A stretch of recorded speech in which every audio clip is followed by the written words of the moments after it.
Because mistakes have been made in wars where you wipe out everybody and then you have a country that's, for 40 years can never rebuild.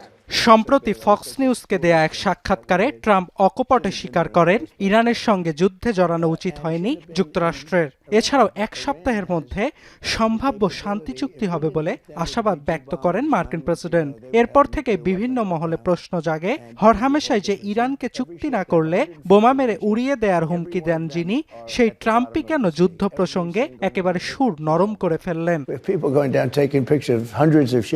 বিশ্লেষকরা বলছেন যে লক্ষ্য নিয়ে Iran যুদ্ধে জড়িয়েছিল যুক্তরাষ্ট্র তা হাসিলে কার্যত ব্যর্থ দেশটি, বরং ইতোমধ্যেই যুদ্ধের নেতিবাচক প্রভাব পড়েছে মার্কিন অর্থনীতিতে। এছাড়াও যুদ্ধে দেশটির সামগ্রিক ক্ষতির আর্থিক পরিমাণ 25,069 কোটি টাকা।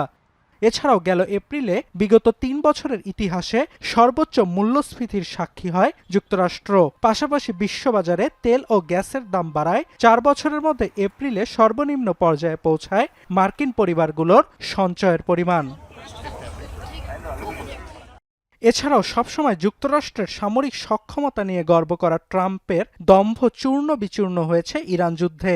ক্ষতি হয়েছে মধ্যপ্রাচ্যে থাকা অন্তত 20টি মার্কিন ঘাঁটি, প্রাণ হারিয়েছেন বেশ কয়েকজন মার্কিন সেনা। এছাড়াও ধ্বংস হয়েছে পেন্টাগনের অন্তত 42টি যুদ্ধবিমান।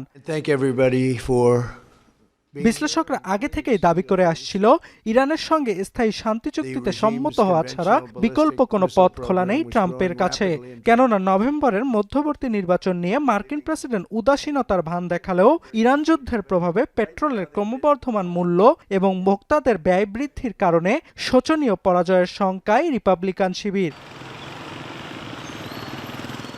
এছাড়াও ট্রাম্প ভালো করেই জানেন ইরানের সঙ্গে ফের সংঘাতে জড়ালে পাল্টা আক্রমণ করবে দেশটি।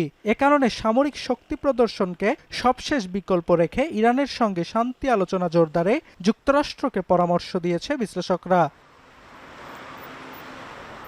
তবে অনেক বিশ্লেষকের অভিমত, ইরান শান্তি চুক্তির পথে অন্যতম বাধা লেবানন। ইরান আগে থেকেই বলে আসছিল লেবাননকে বাদ দিয়ে শান্তি আলোচনায় যাবে না তারা। কিন্তু যুক্তরাষ্ট্র ইরানের মধ্যে যখন সমঝোতা আলোচনা জোরালো হচ্ছে, ঠিক তখনই লেবাননে হামলার মাত্রা বাড়িয়েছে ইসরায়েল। বিশ্লেষকদের শঙ্কা, লেবানন দখলের অজুহাতে যুক্তরাষ্ট্রকে আলোচনার টেবিল থেকে সরিয়ে ফের যুদ্ধের ময়দানে নিয়ে যেতে চায় নেতানিয়াহু। এদিকে ট্রাম্প কোণঠাসা হয়ে পড়ায় এর সুযোগ নিচ্ছে ইরান। ট্রাম্পের জন্য মাথা ব্যথার কারণ হয়ে দাঁড়িয়েছে হরমুজ স্থবিরতা। গেল ফেব্রুয়ারি থেকে বিশ্ব তেল পরিবহনের গুরুত্বপূর্ণ রুটটি কার্যত বন্ধ হয়ে যাওয়ায় অপরিসীম ক্ষতির মুখে পারস্য উপসাগরীয় অঞ্চলে ট্রাম্পের মিত্র রাষ্ট্রগুলো। এ কারণে তেহরানের পরমাণু সমৃদ্ধকরণ ইস্যুতে ট্রাম্পের আপত্তি পাশ কাটিয়ে হরমুজ পুনরায় সচলের বিনিময়ে যুক্তরাষ্ট্রের কাছে নিজেদের তেল শিল্পের ওপর নিষেধাজ্ঞা প্রত্যাহার ও জব্দকৃত ইরানি সম্পদ ছাড়ের দাবি করতে পারে ইসলামী প্রজাতন্ত্র।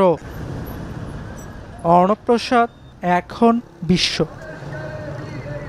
72 ঘন্টা ময়েশ্চার লক সমৃদ্ধ লিলি বডি ওয়াশ, শিয়া বাটারের গুডনেস স্কিন রিপেয়ার করে রাখে সফট ও গ্লোয়িং।